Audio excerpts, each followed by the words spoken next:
Merci, Monsieur le Vice-président. Chers collègues, nous prenons acte de cette communication. Néanmoins, nous souhaiterions soulever deux difficultés au-delà du contexte particulier de cette année 2016, avec les inondations et les attentats qui n'ont pas empêché la hausse de la clientèle française au point qu'elle ait globalement compensé la diminution de la clientèle internationale.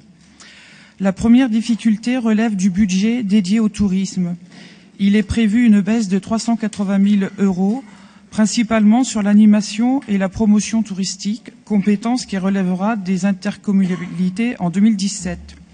Nous rappelons au passage que la nouvelle région Bourgogne-Franche-Comté, dotée d'un budget global de 1,3 milliard d'euros en 2016, donc sensiblement identique au nôtre, à strate de population équivalente, consacre pourtant 13,7 millions d'euros au développement touristique de son territoire, soit pratiquement le double du nôtre.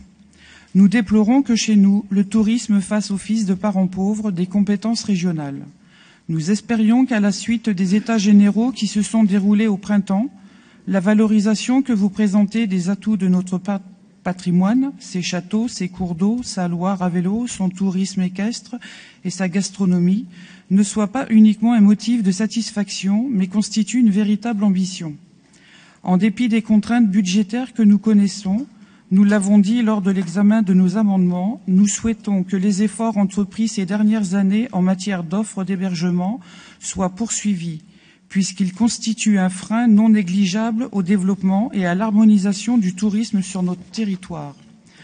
Enfin, la deuxième difficulté, et non des moindres, est ce fameux millefeuille territorial, une problématique épineuse soulevée à demi-mot dans la communication tourisme, détournée sous les termes d'ambition partagée. Lors du vote de la loi NOTRe, l'Assemblée nationale et le Sénat n'ont jamais réussi à trouver un accord sur le rôle de la région. Au même titre que le développement économique, il était initialement prévu que la collectivité régionale en soit le chef de file et rien n'aurait empêché qu'elle en délègue certaines missions. Pour une fois, nous n'aurions pas remis en cause l'aspect rationnel de cette loi, dont la logique vise initialement à réduire ce millefeuille territorial.